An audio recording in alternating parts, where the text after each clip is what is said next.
Zidane Danny, Electro Ninja here, and welcome back to Electro Ninja's Lab. In today's video, we are going to be talking about My Hero Academia. But specifically, we are going to be talking about what is going to be happening after Season 6.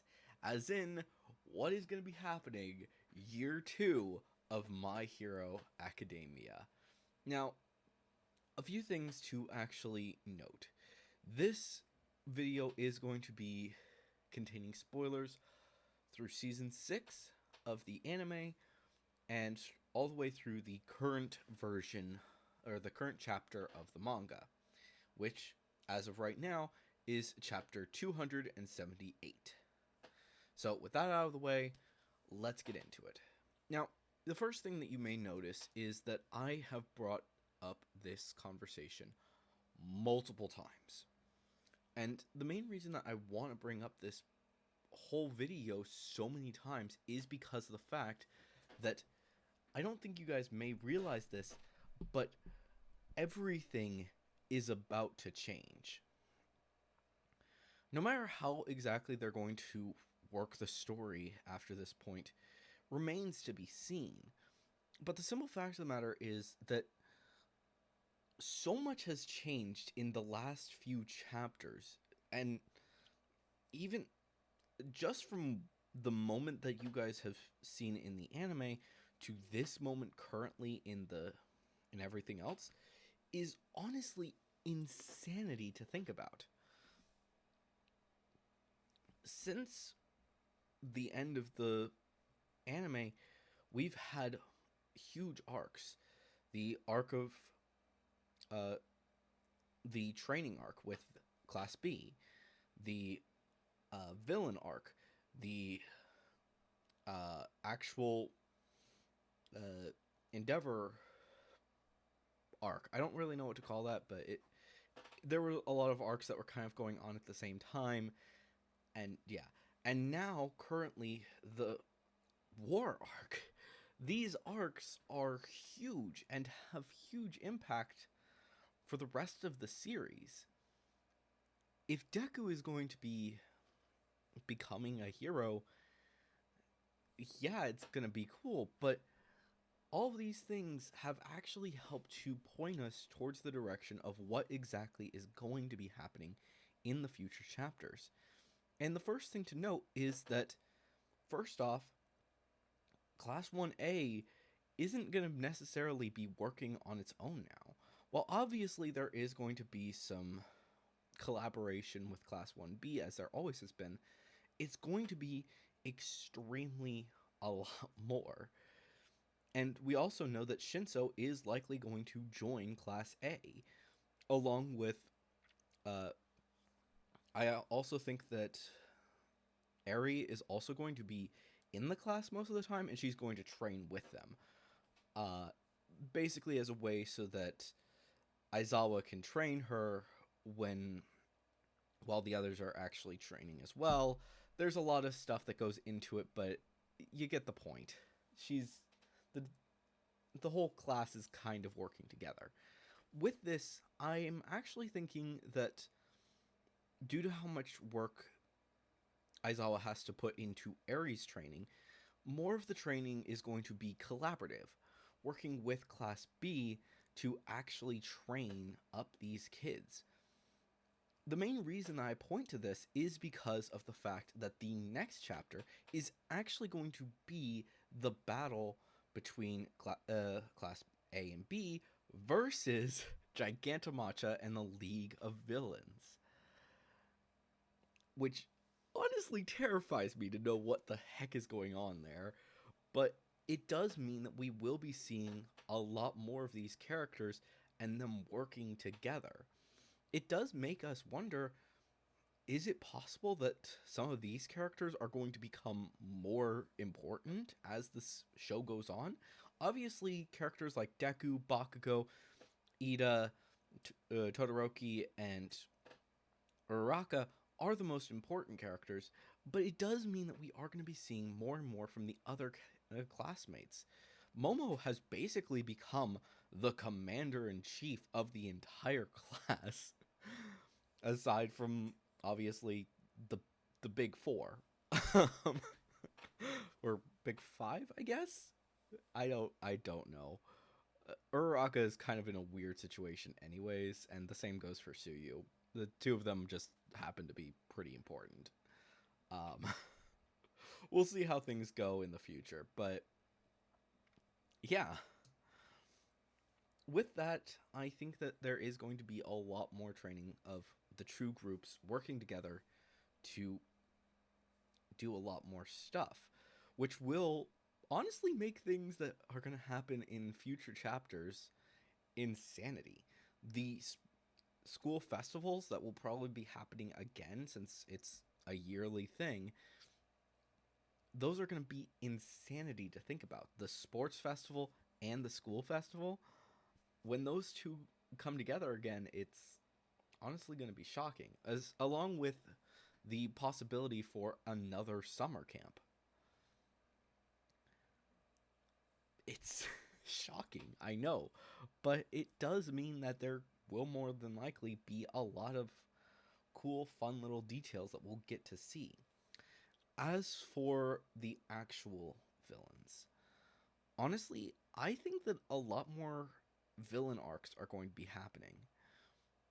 With Twice being dead, it does mean that the League of Villains is going to have to figure out what they're going to do, especially now that they're losing a lot of the support that they had before. Don't get me wrong, I'm pretty sure that by the end of this arc, a good majority of the villains that were in the Paranormal Liberation Front are either going to be dead or arrested. Even the Doctor is going to have something, and needless to say, Deku is probably going to be finding out about his quirk very, very soon. Which, needless to say, is a big deal. A good important thing to note, though, is that more than likely we will only be seeing one new quirk per season. As in, that's basically based off what has currently happened. So, obviously, season 5 is Black Whip. Mostly because that's what we've been seeing a lot of recently. And Deku has to train that quirk. He has a long ways to go until what's currently going on, and now he's practically a master of it, along with the basic version of One for All. On top of that, he also is going to have to get Float before too long. A lot of us are assuming that that's going to be within this arc, and we are still waiting to see exactly what's going to be going on there. But we do believe that it will be happening at the end of season 6. If it doesn't actually, if no power is actually revealed, then an even more likely option is that it will be a new quirk every 2 seasons. Which means that in the next season, when they start up school again, Deku and his classmates are going to be realizing Deku has another quirk, the Float quirk, and can now practically fly. The simple fact of the matter, though, is that we do know that Deku should at least have all of his quirks by the time that we reach the 3rd sports festival. The 2nd sports festival, I actually think that he is going to be pretty overpowered, taking out most of the students. But it's going to be because of that that more of his classmates are going to start going ham. Basically realizing, holy crap, Deku has improved so much that he basically wiped the floor with everyone this time. With the only person who's actually being a actual rival being Todoroki and Bakugo, who are also still the top students besides Deku.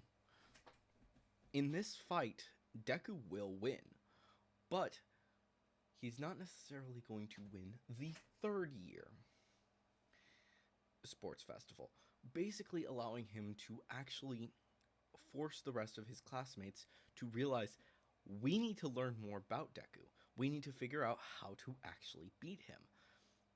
A lot of them taking on the same role that he did as learning all of the moves of their fellow classmates, realizing that Deku is basically an enigma now that he has multiple quirks, and more than likely he's going to receive more quirks. I honestly believe that by the end of this arc, Deku will reveal that he has one for all to Uraraka, Todoroki, and Ida. Possibly more than that. Especially considering the fact that a few more of his classmates are actually pretty close friends. I also wouldn't be surprised if Shinso actually learns about Deku's quirk as well, because of the fact that he has been the big reason why Deku has been able to unlock the other quirks so easily so far. Black Whip would not have been possible without Shinso, so they're going to try and do something along with that. So, what remains to be seen? Well, unfortunately, we don't know. Obviously, there's going to be some changes. Obviously, Aizawa is going to still be alive. I am 100% certain that Aizawa is going to remain alive. Even though he did kind of sign a death flag, he's still kind of alive. He's going to live for a long time because he has a lot of work left to do. His arc isn't done. His arc has basically just begun. As for Endeavor, his arc has been coming to a close for a long time. But, unfortunately, his arc isn't over yet either. Like I've mentioned before, Endeavor will lose his quirk. No matter how things are going to turn out, he will most likely lose his quirk during this whole event. Will he eventually regain his quirk? I do believe so. I honestly believe that everyone who has lost their quirk at one point will eventually gain their quirks back, such as, again, Endeavor, Ragdoll, and Mirio, as well as obviously Deku. Deku is obviously going to gain his power back. But all of that still remains to be seen how exactly they're going to use all these quirks to the best of their ability. Honestly, we have no idea. It's best to just work on them together and figure it out little by little. But anyways, guys, I'm curious to know what you guys think is going to be happening in this new age. In true fashion, this arc is basically the equivalent of the Goblet of Fire in Harry Potter. So we'll just have to wait and see exactly what's going to be happening. But honestly, I think a lot of people are going to be loving what comes next. This is just the beginning. The villains are going to be causing more trouble, and there's going to be a huge amount of issues. So, of course, leave your thoughts and theories down in the comments below, and we will continue to look into this as more stuff comes our way. But anyways, guys, hopefully you've enjoyed this video. If you have, please leave a like. Leave your thoughts and theories down in the comments below, like I've said. Subscribe if you're new, and ring that notification bell. Big thank you to our Patreon supporter, Sheeny. And, of course, if you do want to support the channel like Sheeny, then definitely head down to the description and check out all of our links down there. But anyways, guys, I have been Electric Ninja, and I'll see you guys next time. But on!